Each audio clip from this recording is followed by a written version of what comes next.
2 Reis, capítulo 5, eu quero ler com vocês.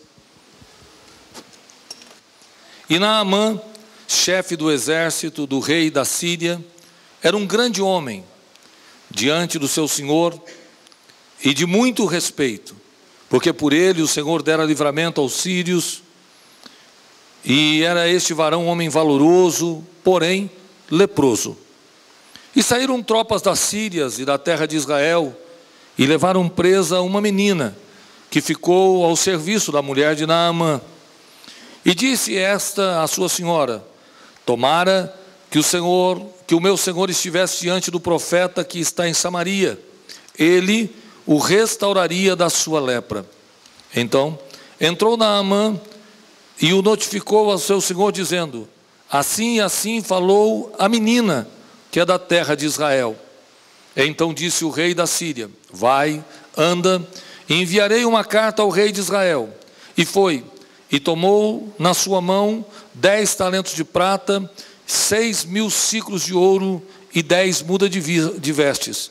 E levou a carta ao rei de Israel, dizendo: logo em chegando a ti esta carta, saiba que eu te enviei Naamã, meu servo, para que o restaure da sua lepra. Amém. Esse texto bíblico, que é muito conhecido de todos nós, é uma história do povo hebreu, de um tempo de guerra, de um tempo de escravidão, mas não era uma escravidão como a que nós conhecemos, escravidão pela cor da pele, pela origem da sua nação, mas a escravidão era feita entre os povos para aqueles que perdiam a guerra. A escravidão, para quem sabe e conhece, é algo muito difícil demais para qualquer um entender a razão de um outro ser humano ter alguém como um animal. Assim como nós vemos alguém criar um gato ou criar um outro tipo de animal, os escravos eram tratados talvez pior do que são tratados os animais hoje. Eles não tinham direitos trabalhistas, direitos à educação ou direito a qualquer bem-estar social, a não ser se o patrão quisesse fazê-lo. E a Bíblia relata alguns escravos notórios, alguns escravos famosos. Quem é que não se lembra do escravo José, que foi escravo de Potifar, que foi vendido para ser escravo e tornou-se depois o grande governador de Israel. Nós sabemos que a Bíblia relata alguns homens que foram tratados de forma muito degradante, porém eles se tornaram verdadeiros heróis. Mas nessa passagem bíblica me chamou muita atenção, e eu quero tentar trazer a vocês hoje, contextualizando, essa menina. Se você tiver com a Bíblia aberta, você vai perceber que a Bíblia começa no versículo 1, falando sobre o chefe do exército do rei da Síria. Era um general, era um cara de alta posição. Ele era o chefe de todo o exército. Logo em seguida tem uma vírgula: era um grande homem. Ele não era só o chefe do exército, ele era um homem de poder político muito grande. A Bíblia, o escritor afirma, era um grande homem. Também a Bíblia diz: porque por ele o Senhor dera livramento aos sírios, e este era varão valoroso. Vocês percebem que há 3 elogios diretamente nesse homem. Ele era o chefe do exército, era um grande homem, e o escritor ainda carrega a tinta dizendo: era um varão valoroso. Esse homem é um homem que impressiona o escritor ao escrever sobre o seu estado naquele momento. Agora, se vocês observarem o versículo 2, saíram tropas da Síria e da terra de Israel e levaram presa uma menina. Ponto. Uma menina que ficou servindo a mulher desse grande homem. Essa menina, ela é relacionada como uma menina. Não há nenhuma referência. Quem é seu pai, quem é a sua mãe, como ela está nessa situação, ela se torna simplesmente uma pessoa como qualquer uma no meio da multidão. Mas essa referência do escritor me chamou a atenção, porque ele vai repetir essa palavra. Se você pegar o versículo 4, então entrou Naamã e notificou ao seu senhor, dizendo, assim e assim falou a menina. Eu fiquei impressionado, irmãos, como uma menina pode influenciar um general, como uma menina pode influenciar um homem valoroso, como uma menina pode influenciar um líder político, uma escrava.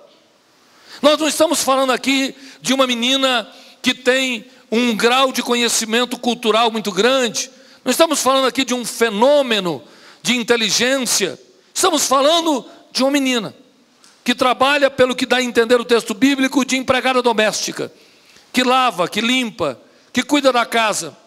Se até hoje, em algumas regiões, alguns empregados domésticos não são tratados com respeito, se até hoje nós temos essa consciência que no Brasil alguns empregados domésticos são na casa simplesmente um objeto, o dono levanta, não dá bom dia, os filhos entram, saem, e o empregado doméstico em algumas casas é nada mais do que uma máquina.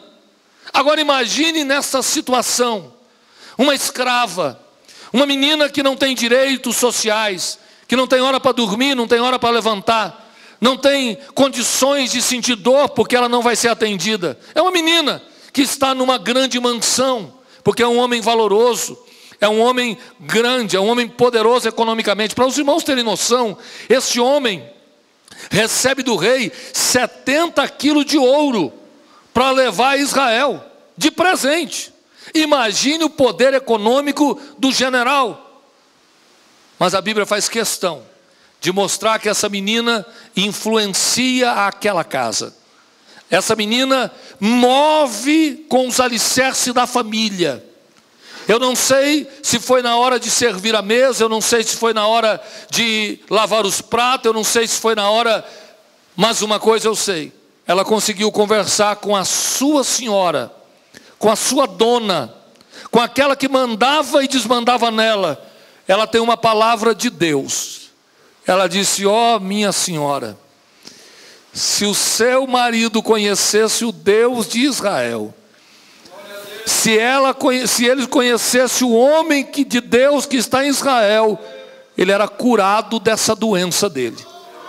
Mas a palavra da menina, irmãos, é muito forte. A palavra da menina mexe com a alma da mulher. A palavra da menina mexe com a emoção da mulher. Eu não tenho dúvida que aqui existe, eu vou agora conjecturar, não está escrito, é uma coisa que eu imagino. Ela começa a indagar a menina. Como assim?